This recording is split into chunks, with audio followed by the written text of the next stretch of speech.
Et du côté des jeunes, ils ont eux aussi une représentation de l'accompagnement des professionnels. On a vraiment essayé qu'ils parlent du sens qu'ils mettaient sur ce passage qu'ils avaient dans le cadre du contrat jeune majeur.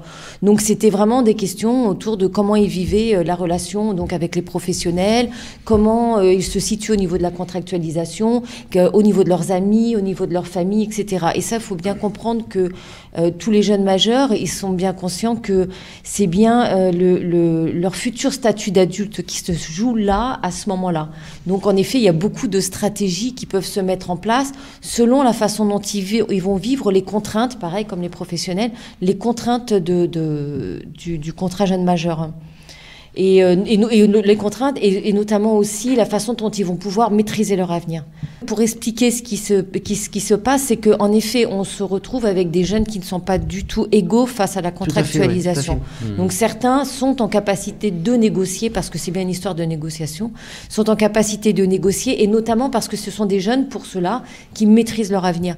Donc ils ont déjà quelque chose de tracé, donc du coup, un projet. Alors, c'est pas pour ça qu'il a accepté. Par exemple, les études longues ne sont pas toujours acceptées. Il faut savoir que pour le contrat jeune majeur, on essaye à tout prix que les jeunes fassent des études très courtes et professionnalisantes. Alors aujourd'hui, c'est encore pire, on en reparlera après.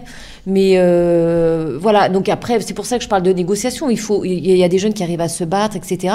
Et c'est ce qu'on disait au début, finalement, qui ont le plus d'attributs et on va dire, de capital autour d'eux. Donc c'est souvent aussi des jeunes qui ont des amis, des gens sur lesquels s'appuyer et une certaine assurance sur la maîtrise de leur avenir. Et puis on trouve à l'autre bout ceux qui n'ont pas de projet, et non pas parce qu'ils sont plus bêtes que d'autres, mais simplement ils n'ont pas de projet parce que on n'est pas justement dans une logique à 18 ans on est comme ça, à 19 ans on est comme ça, et c'est ce qui justement est compliqué dans ce genre de... Exactement. Et donc, du coup, il y a des jeunes qui n'ont pas de projet parce qu'à 19 ans, on n'a pas toujours de projet.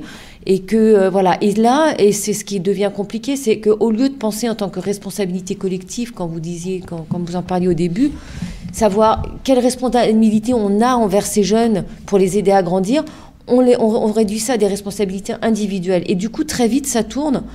On se pose la question, mais qu'est-ce qu'il fait ce jeune quand même? C'est pas très normal, il n'a pas de projet. Il n'est pas responsable. Il faudrait peut-être l'orienter vers la cotorep ou qu'est-ce qu'il est feignant. Et tout de suite, on voit comment ça peut dériver tout de suite sur des jugements moraux, en fait.